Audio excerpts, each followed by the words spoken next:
when we look upon death and darkness, nothing more. Albus Dumbledore says to Harry in the Half-Blood Prince. In the Order of the Phoenix, Sirius Black says, we've all got both light and dark inside us. What matters is the part we choose to act on. That's who we really are. Do not pity the dead, Harry. Pity the living, and above all those who live without love, Dumbledore says in the Deathly Hallows. It takes a great deal of bravery to stand up to our enemies, but just as much to stand up to our friends, Dumbledore tells Harry in the Sorcerer's Stone. When in doubt, go to the library.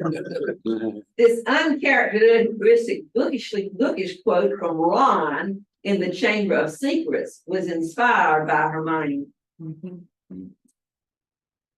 But you know, happiness can be found even in the darkest of times if one only remembers to turn on the light, Dumbledore in the Prison of Azkaban says. We are only as strong as we are united, as weak as we are divided. One of Dumbledore's most famous quotes comes from the Goblet of Fire. I'll give you a moment of silence to think on this.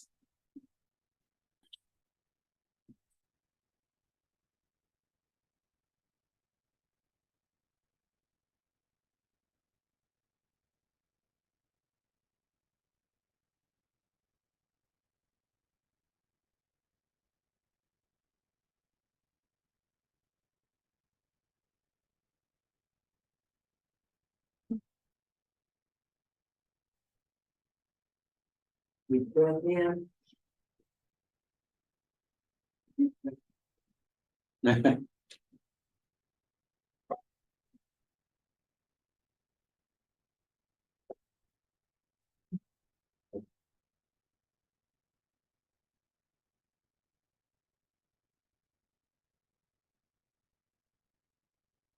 Greg and I were in London earlier this year. We toured around lots of places around the city. And most of these we went on our own, but some others we took professionally guided tours.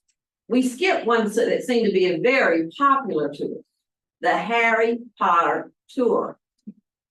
Neither of us are huge Harry Potter fans, though. Even though I was required to read all the books while I was in Keith Klein's seminary class on children's literature. If I had known that I was going to be doing this sermon, I would have signed up for the tour. I regret that. Greg says he doesn't regret it. But I regret that. Maybe next time. I have wondered why I did not gravitate toward these books when they first came out. Well, the first one was published in 1998. That was the year of my divorce. And I was dealing with lots of transitions in my life. In addition to the huge transition of being a single woman for the very first time in my life, I got married when I was 17, right out of high school. I was also in the midst of major decisions about my future, including my choice of a faith home, possibly job transitions, and more. The latest trend in reading literature for adolescents was not on my mind. I didn't think much about these books at all till Greg Block started bringing his children over to my house in 2001. Greg's son, Jimmy, and later his daughter, Sarah, would always seem to be accompanied by a Harry Potter book. This was back in 2001, when the very first Harry Potter movie was released. Now, perhaps because I had these stepchildren and my grandson, JD, by that time, all enamored with fantasy and magical thinking, the light came on for me, and I went to the movie and loved it. And since the boy starring in the movie was a doppelganger for Jimmy Rock, I felt like I had Harry in the house. He even dressed like him for Halloween in the second grade. I mean, he looked just like glasses and all. But I still wasn't a fangirl, and to be honest, I'm still not. Must be something wrong with me. But one doesn't have to be a big fan to appreciate that the Harry Potter books changed the world, including the publishing world, and how young adult books are written and marketed and more. Before Harry Potter, many folks thought the YA market was diminishing. In case you're not familiar with the category of YA, that stands for young adult, but it really means books that were written for people that we would normally categorize as preteen or teenagers. Before Harry Potter, publishers believed that children and adolescents would not read longer books unless they were graphic comic book style novels. Since the success of Harry Potter, the market for YA books has increased because more adults have realized how good they really are. And the millennials who grew up with the Harry Potter series, as well as Twilight series and the Hunger Games and Divergent and all the rest that followed, are currently, according to a recent survey, our biggest readers.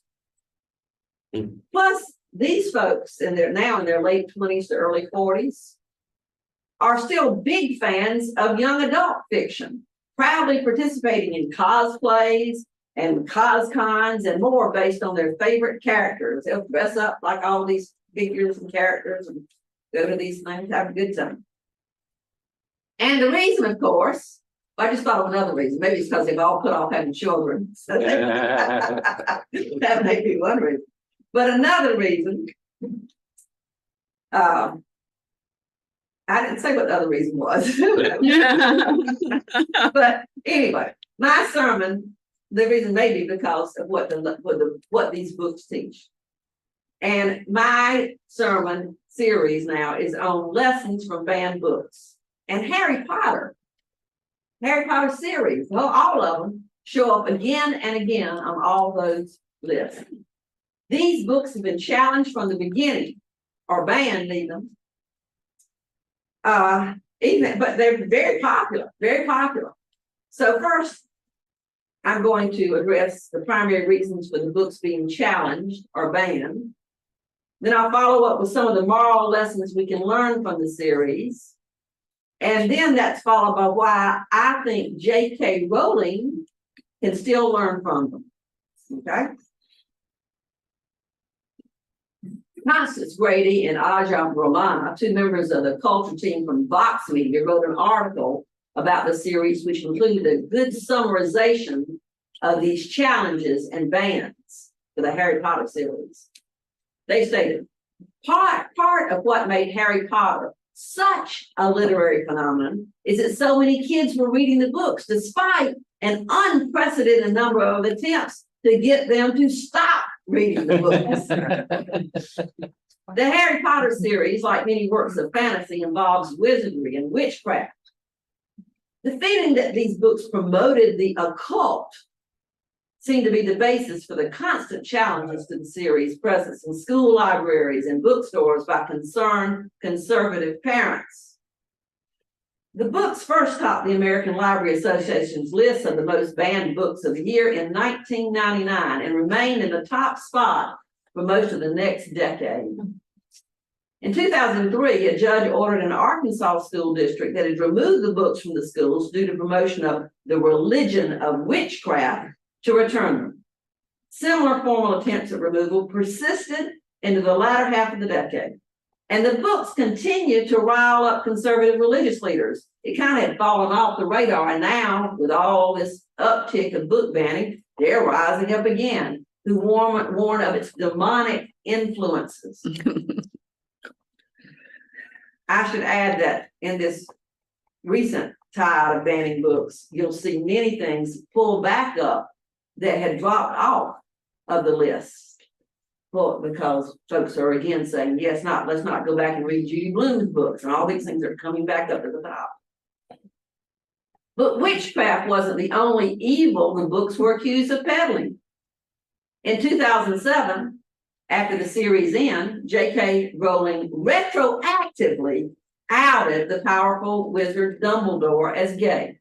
The news prompted Christian scholars to declare the move nonsense, while queer fans were in turn angry that Rowling had taken so little time, did so little to make the queer subtext of Dumbledore's character overt during the time he was actually being written and alive. Why did she wait, you know? I don't know. In recent years, Rowling has provoked controversy for her series' lack of diversity. Lots of things they say you're not diverse about. All these children seem to be from very traditional homes, just about it. For denying queer sexuality of characters and many more kerfluffles, including her more recent remarks, which seem to be downright transphobic. And I'll discuss these later. All this controversy speaks not only to concerns that Rowling's work would negatively influence children, but to the reality, and I think this is important, the reality that many of those children grew up to be arguably even more progressive than the books they grew up reading, which is in a way a confirmation of the conservatives' worst fear about the They're open to thinking of alternatives and stuff. Yeah. I think the real fear of conservatives is not witchcraft, but is indeed that children will grow up to be more inclusive, more progressive, more open to ideas that are different than what their parents may have believed to be true. What lessons are taught in these books? First, let me share that I do not think that J.K. Rowling wrote the books to be a sacred text of morals. She wrote books that are entertaining and that do present characters in all sorts of moral dilemmas that are all wrapped up in bows of fantasy with good doses of magical thinking and thrills and chills, but are similar in many ways to the dilemmas that we all face in our lives. And Harry, Ron, and Hermione, and all the rest must figure out what is the right thing to do. Of course, I'm not the first person to look at the moral and ethical lessons of Harry Potter. Some UU congregations and maybe some other denominations have used the book for religious education.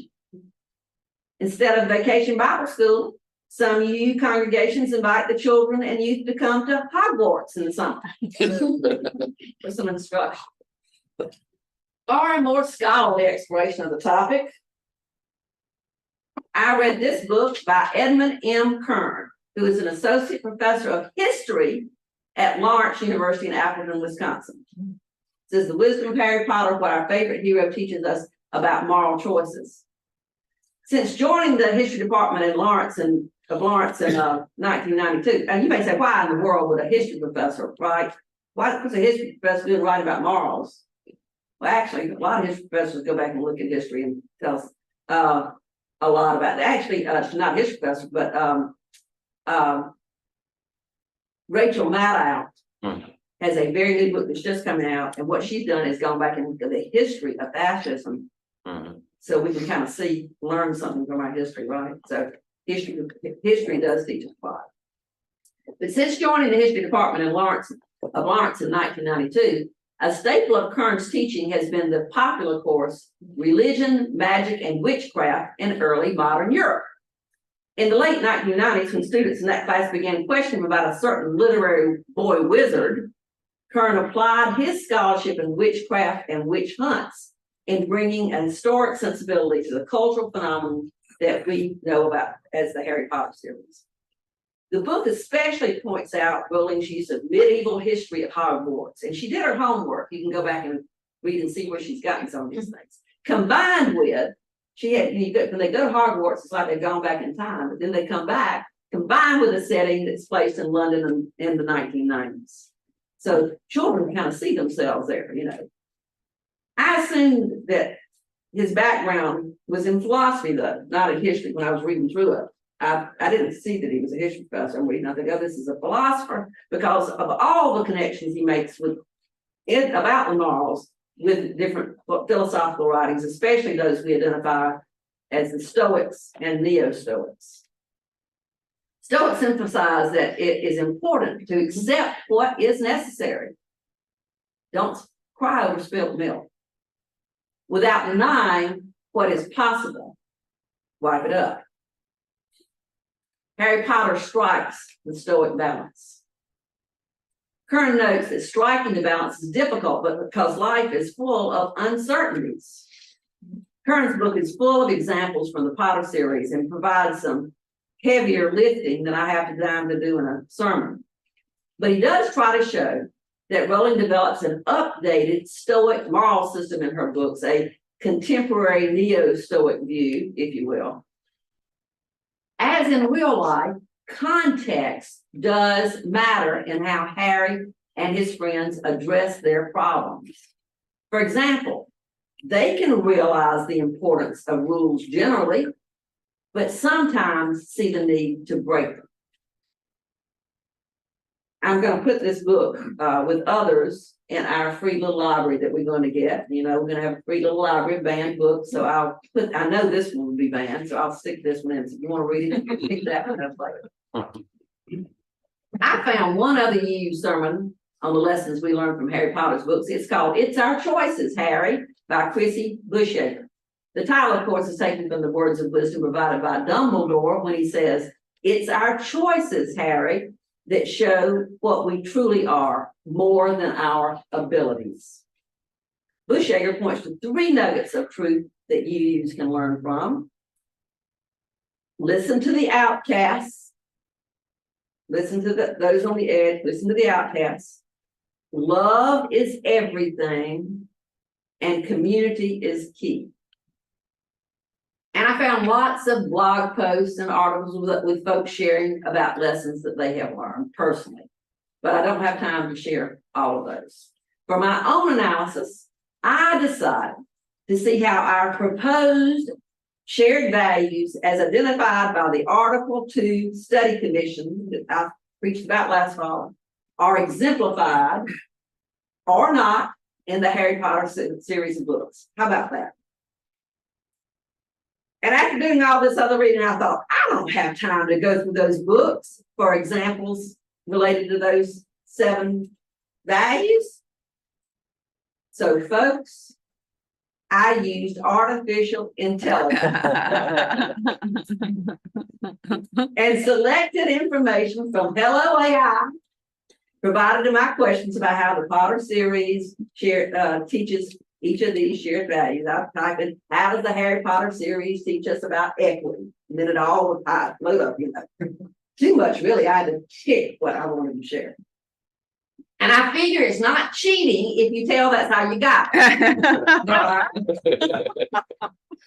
So here are how our 7 shared values are exemplified by the Harry Potter series. The first value we looked up is equity. One of the main things in Harry Potter series is the treatment of different blood statuses in the wizarding world.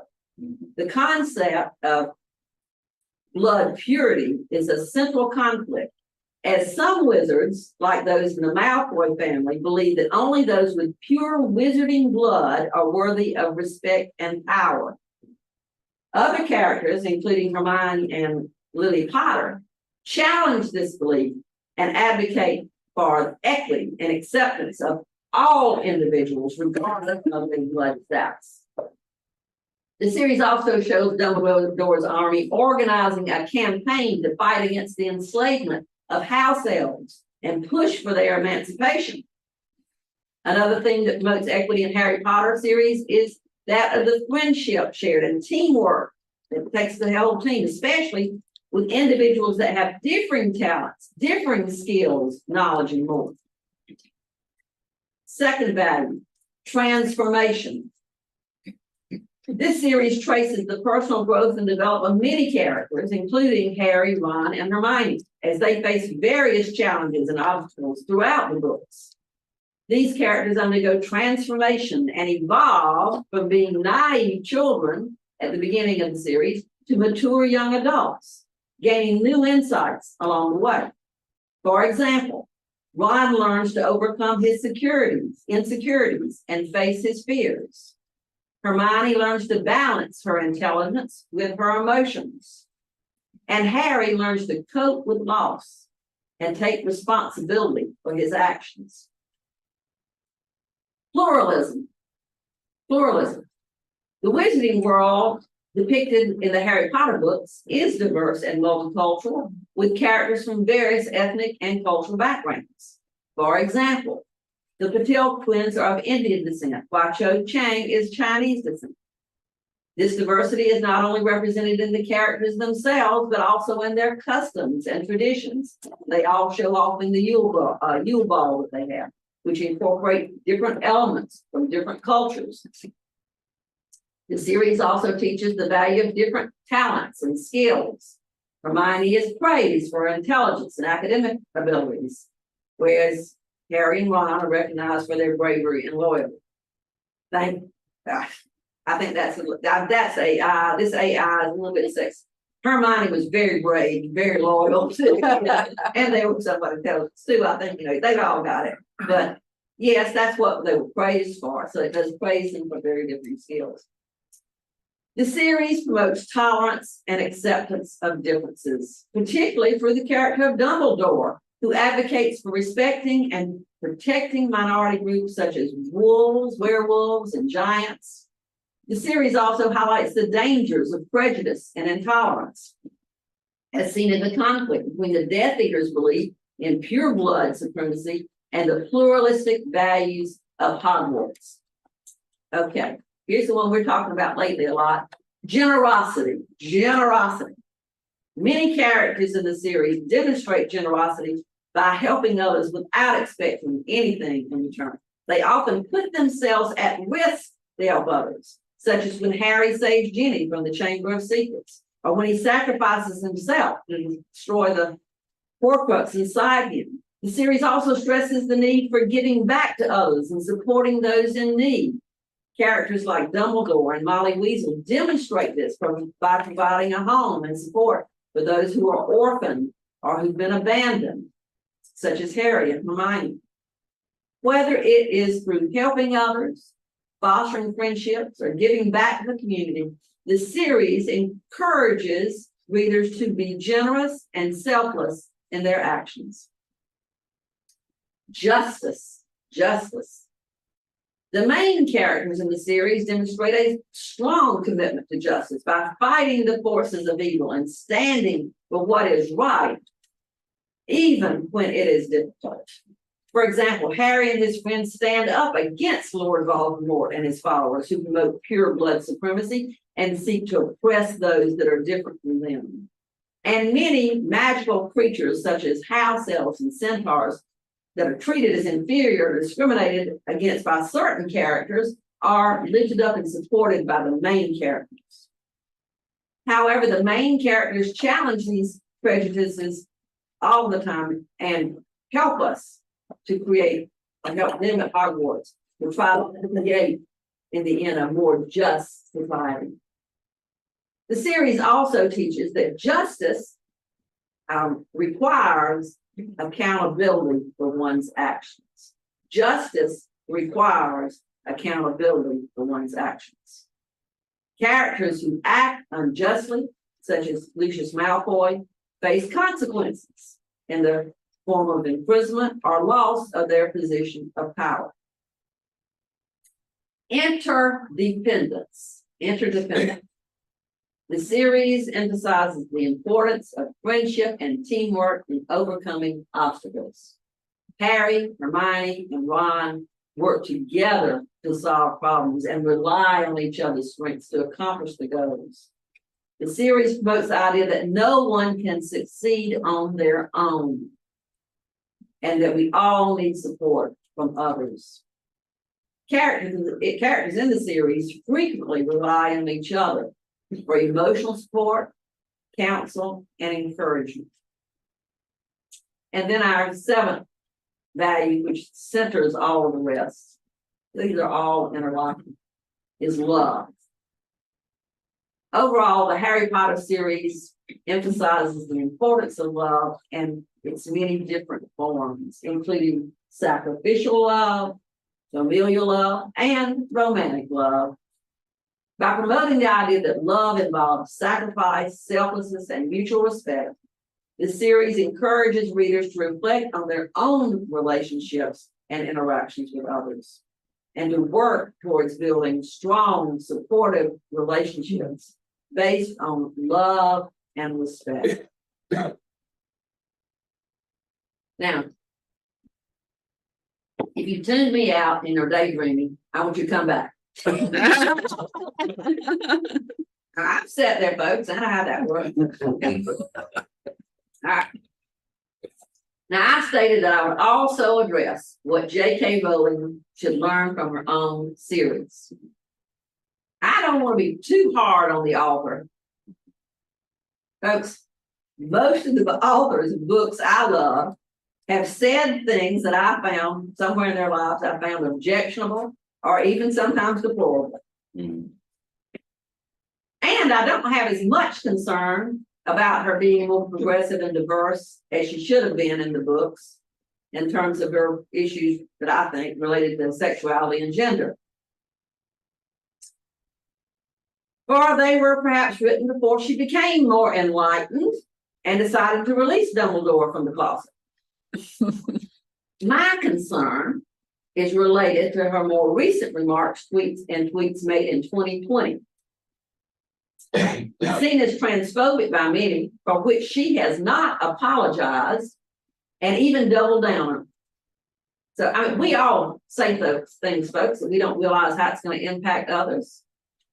Mo and I were just talking about that this morning. We might not have that. We do these kinds of things, but then we stop back and think about it, and you come back and try to repair that, you know? But she has not. Now I'm going to leave it to you to go back and Google and read and read what she wrote and her tweets and her thoughts. You go back and read and determine your own thoughts on her opinion.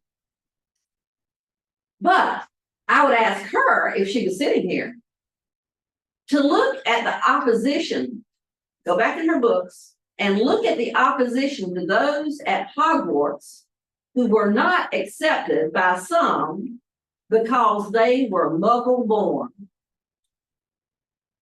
For those of you who are not familiar with the series, all of us who are not in the wizarding world are Muggles. Okay.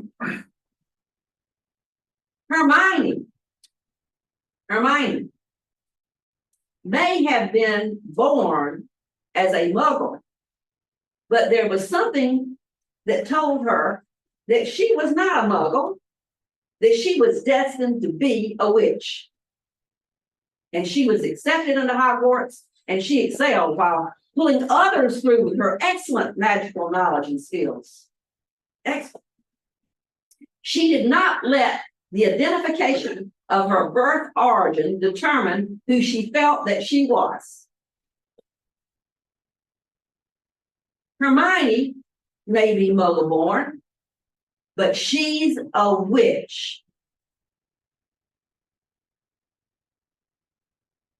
And a trans woman may have been assigned male at birth, but she's a woman. And she is welcome to be in the bathroom stall next to me. Amen. And let's do it. All right, guys. That's it.